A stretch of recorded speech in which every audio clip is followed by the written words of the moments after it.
Okay.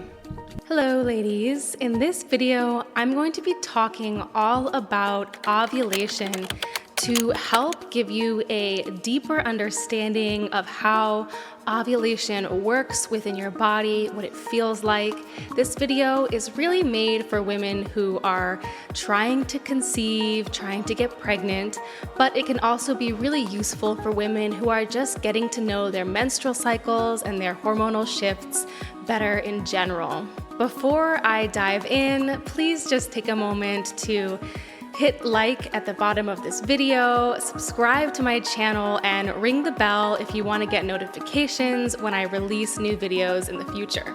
This video will be sort of broken down into 4 separate parts, and if you're looking to dive more deeply into one of those specific parts, I'm going to annotate different sections below so you can skip ahead to the section that you are most interested in. The first section is going to be all about how ovulation works, what is going on in the body. The second section is going to be all about how to know when you are ovulating. The third section is going to be tools and resources that you can use to help figure out exactly when you are ovulating. And the last section is going to be all about when to have sex if you're trying to get pregnant. So that's all about the fertile window. All right, so let's dive into part 1, how ovulation works. A woman's monthly hormonal cycle is all fully centered around the act of ovulation. We tend to focus a lot more on our period being the center of our menstrual cycle, but that's actually the beginning of the cycle. The first day of your period really marks the first day of your monthly hormonal cycle.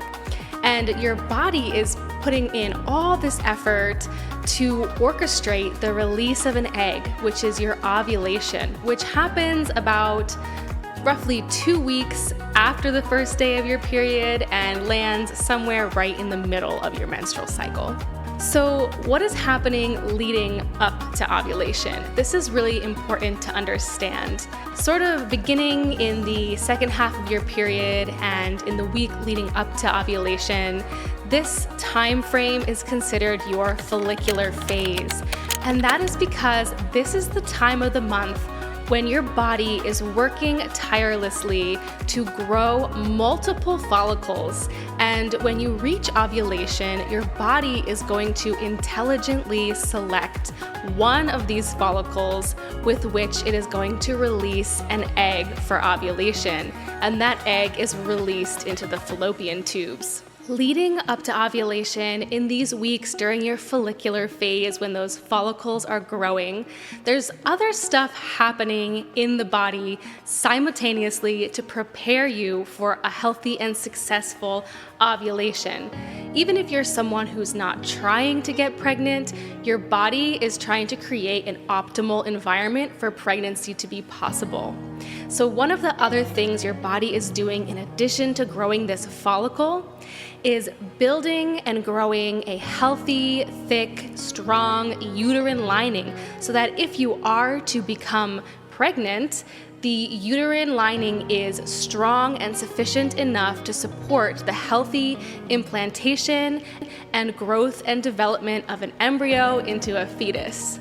So those are 2 things that are kind of happening simultaneously leading up to ovulation. You have the follicles growing, you have the uterine lining thickening, and the main hormones that are involved in this process are FSH, which is follicle stimulating hormone. It's pretty self-explanatory. LH, which is luteinizing hormone. This hormone really signals between your brain and your reproductive organs to prepare for the release of that egg. And estrogen is the third very important hormone that is involved in this process.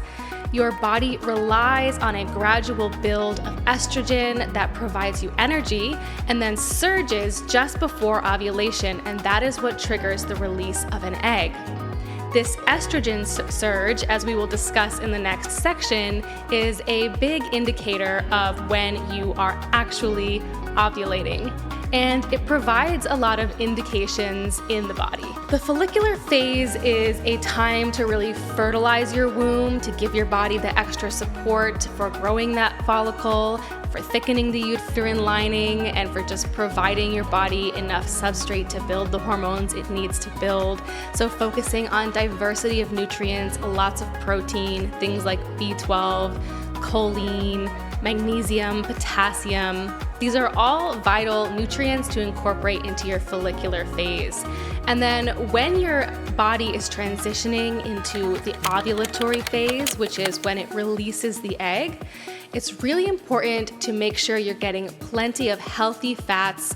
Omega-3 fish oil is an excellent source, flax seeds, avocados, raw olive oil drizzled on your food. And vitamin A is also very important during the surge of ovulation. Foods that are rich in vitamin A that you should be focusing on are orange foods, foods like carrots, butternut squash, sweet potato, apricots, mangoes, and other orange foods.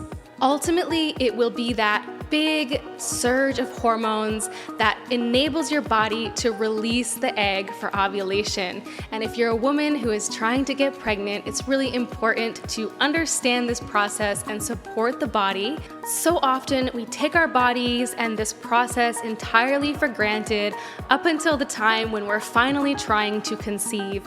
But the truth for women is that our reproductive health and our ability to ovulate successfully and have a healthy hormonal rhythm throughout the month is actually a reflection of our overall health and is what will indicate whether or not we are going to have a difficult time during menopause, postmenopause, and a difficult time with chronic diseases down the line. So even if you're not someone who is trying to get pregnant, healthy ovulation is really a foundational element of women's health at large. So let's just jump right into part 2, which is how do you know when you are ovulating? And this is when I'm going to introduce some of the hacks and tips and tricks to get into the nitty-gritty of how to tell when your body is ovulating. So many women, when they're trying to get pregnant, will rely entirely on some form of menstrual tracking app on their phone and will solely rely on this to decide when to have sex in order to conceive their baby. But there are so many really helpful indications that your body provides you that can help you tune in more deeply to your body, what is going on within your reproductive system. And you can use these very natural body indications to decide when you're going to engage in intercourse to attempt to conceive your baby. It's important to note that if you struggle with things like extreme fatigue throughout the month, extreme mood swings, cramping and heavy PMS before your period, or things like difficulty sleeping through the night, blood sugar dysregulation, etc., these are all indications that your menstrual health, your hormonal rhythm, and your ovulation might be compromised. A lot of women are not ovulating, and this leads to prolonged menstrual cycles, shorter than normal menstrual cycles, heavy bleeding, light bleeding, and all kinds of hormonal disruption and dysregulation. So other than counting until day 14 from day 1 of your period, what are some indications that your body is releasing an egg? First and foremost, when your estrogen surges, you are going to feel a lot of shifts and changes in your energy levels and potentially in your physical body as well. If your estrogen is balanced and healthy and your gut is able to process and metabolize your estrogen as it is being produced, you shouldn't feel too many uncomfortable symptoms. But if you have some imbalance in your estrogen during the time of ovulation, you may find that you have increased breast tenderness, some slight or extreme mood swings. And you might find that you're actually pretty tired during ovulation, which is frustrating because ovulation is the time of the month when you're actually supposed to be feeling the most energized, the most sexually turned on, and the most alive in general. If you feel a rise in energy and you feel like you have more time, more patience for others, you're willing to take on more tasks, you're able to clean the house, and you just feel generally good, you feel this spike in energy that has come about 2 weeks after the first day of your period, then this is a pretty likely indication that you are having a strong, healthy ovulation and your estrogen is balanced. Balanced estrogen is key for preconception health because your estrogen is monitoring the thickness of your cervical mucus so that the sperm can swim through and get to the egg, as well as monitoring the thickness or thinness of the uterine lining, which, as we discussed before, is really important for healthy implantation and embryonic development. Another indication you might be ovulating is if your body temperature increases just slightly. And this way you can take your temperature every day throughout the month and pay attention to those 2 to 3 days when your body increases by about 1 to 2 degrees. Another very clear physical indication you are ovulating is when your cervical mucus becomes stretchy and has sort of the consistency, texture, and color of egg whites. You might notice that your vaginal fluid sort of changes and transforms throughout the month. Sometimes it might be more creamy and thick. Sometimes it might be more watery. Pay attention to when it turns into that stretchy egg white consistency because that is a definite sign of ovulation. And that is an excellent time to go for it with your partner because it might be an excellent chance to conceive your baby. Now we're going to just jump right into part 3, which is tools that you can use for tracking ovulation. Of course, you can download an app on your phone. The one that I use personally is called Flow, F-L-O. You can log your period, and over the coming months, it will begin to tell you when you are expected to be ovulating and when your period is expected to come. This is extremely helpful because this way you get to know whether your period tends to be shorter or longer, and you can sort of fall into a rhythm of knowing when to generally anticipate that ovulation. Don't forget that from month to month, different environmental factors, dietary factors, and stress levels can influence when you ovulate. So don't rely on this kind of an app on its own. Make sure to tune into your body and pay attention to what's going on as well. The second tool that I will mention is the basal body thermometer, which is a thermometer that you can just stick right under your tongue. Take your temperature every day. Just have a little journal first thing in the morning, write it down, and pay attention to when your body temperature increases by 1 to 2 degrees. The third tool that I will recommend for women who are trying to get pregnant and identify when they are ovulating is LH strips. You can get these at any drugstore like CVS or Rite Aid, and they are little strips that you pee on in the morning, and they will indicate to you when your luteinizing hormone levels are high enough to indicate potential ovulation. And last but not least, I'm very impressed by this new device, the Inido Fertility Monitor. I am not at all in affiliation with their brand, but it is a wonderful device that you can plug into a smartphone. Similar to the LH strips, you pee on it in the morning. It has these little strips that then you attach to a device, plugs into the phone, and it gives you indications of not only luteinizing hormone, but things like FSH and other hormones as well. So now segueing into part 4, when to have sex if you're trying to get pregnant. Now that you know how to identify when you are ovulating using tools, body indications, and just generally knowing when it should be happening roughly, we can talk about the fertile window. Once you ovulate, the egg only survives for about 24 hours before it dies if it is not fertilized, but that doesn't mean that you only have one day to get pregnant, because sperm can live inside the female body for around 6 days. So this means that you have about 6 days, including the day of ovulation, to have intercourse and get that sperm in your body so that when you release the egg, there's someone there to fertilize it. And for women who might ovulate early, you can start having sex even as early as towards the tail end of your period itself.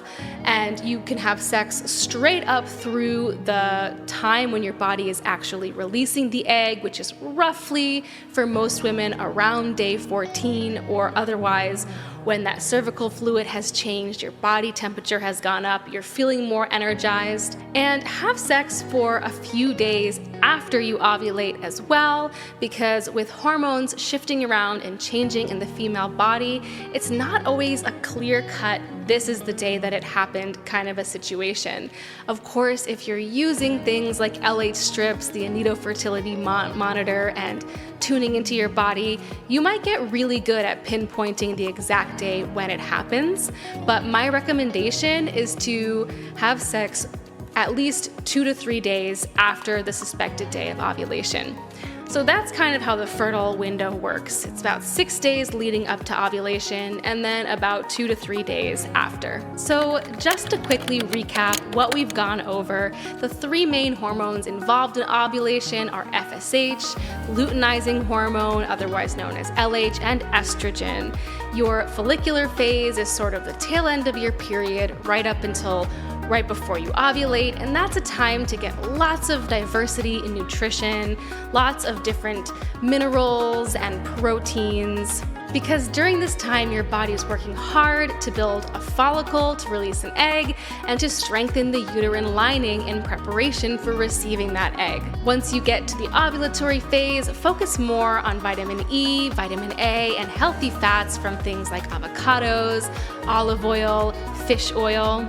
You'll know when you're ovulating when you feel a surge of energy, you have a change in cervical fluid towards a sticky egg white consistency, and when your basal body temperature increases slightly. You can use tools like LH strips, the Anito fertility monitor, a basal body temp thermometer, or an app on your phone to help you track your ovulation.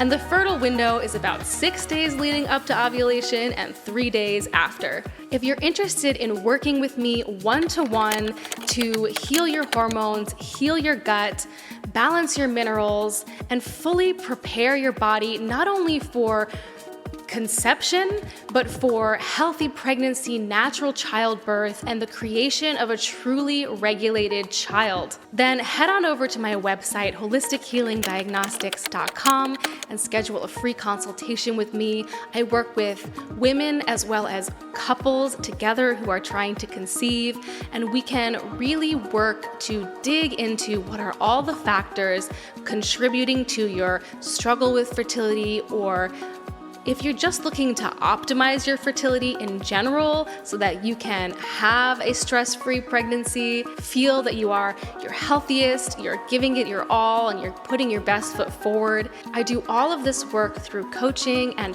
functional lab testing so that we can use lab data to really pinpoint what your unique challenges are in regards to fertility and preconception health. I hope this video has been so helpful for you on your preconception journey. Don't forget to give it a like, subscribe to my channel, and ring that bell. I'm wishing you all the best on your preconception and fertility journey.